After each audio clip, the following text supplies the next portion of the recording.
সকল আত্মীয়-স্বজন, বাবা-মা, ভাই বোন, বংশধরিয়া যারা দিবেন নাই, যারা তাদের আল্লাহ জান্নাত নসিব করুন। যারা আছে তারেক রহমানের দেশে ফেরা ঠেকাতে ষড়যন্ত্র চলছে বলে মন্তব্য করেছেন মিলন। বিস্তারিত থাকছে রাজশাহী থেকে লিয়াকত হোসেনের প্রতিবেদনে। বিএনপির ভারপ্রাপ্ত চেয়ারম্যান তারেক রহমানের দেশে ফেরা ঠেকাতে দেশ বিদেশে ষড়যন্ত্র চলছে বলে মন্তব্য করেছেন বিএনপি জাতীয় নির্বাহী কমিটির ত্রাণ ও পুনর্বাসন বিষয়ক সহ সম্পাদক ও রাজশাহী ৩ আসনে বিএনপি মনোনীত প্রার্থী অ্যাডভোকেট শফিকুল হক মিলন।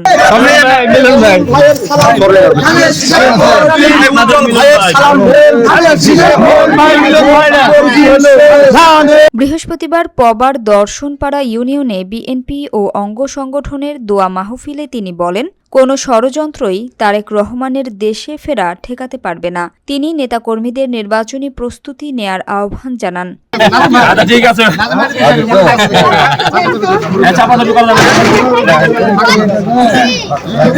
খালেদা জিয়ার অসুস্থতার কথা উল্লেখ করে মিলন বলেন, তার পূর্ণ সুস্থতা না হওয়া পর্যন্ত দেশবাসীর স্বস্তি নেই। তিনি তার সুস্থতার জন্য সবার কাছে দোয়া কামনা করেন।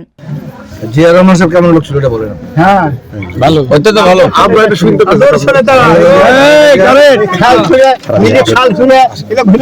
খালেদা জিয়া কেমন ছিল? খুব নিরীহ মেয়ে। আমি উল্টো পাগলা নাকি উল্টো পাগলা,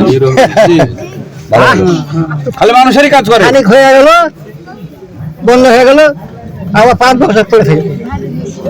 পরে গণসংযোগকালে তিনি বলেন, বিএনপি ক্ষমতায় এলে পবা মোহনপুরের উন্নয়ন, কর্মসংস্থান, নারী ক্ষমতায়ন ও কৃষকদের উন্নয়নে কাজ করা হবে। এ সময় দলীয় নেতাকর্মীরা উপস্থিত ছিলেন।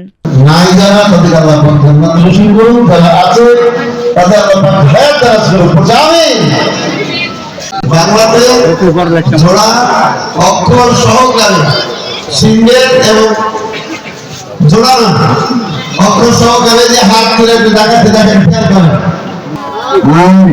আপনি এখানে বসে আছেন, এখন থেকে 10 মিনিট আগে বাংলাদেশে জাতীয় সংসদ নির্বাচনের তফসিল ঘোষণা হয়েছে। আগামী ফেব্রুয়ারি মাসে অর্থাৎ 2026 সালের ফেব্রুয়ারি মাসে বৃহস্পতিবার সকাল 7:30 থেকে বিকাল 7:30 পর্যন্ত জাতীয় সংসদ নির্বাচন অনুষ্ঠিত হবে। সেই নির্বাচনে প্রথম নায়ক এবং প্রথম সমাবেশ হচ্ছে আপনাদের সামনে প্রথম কথা বলছি।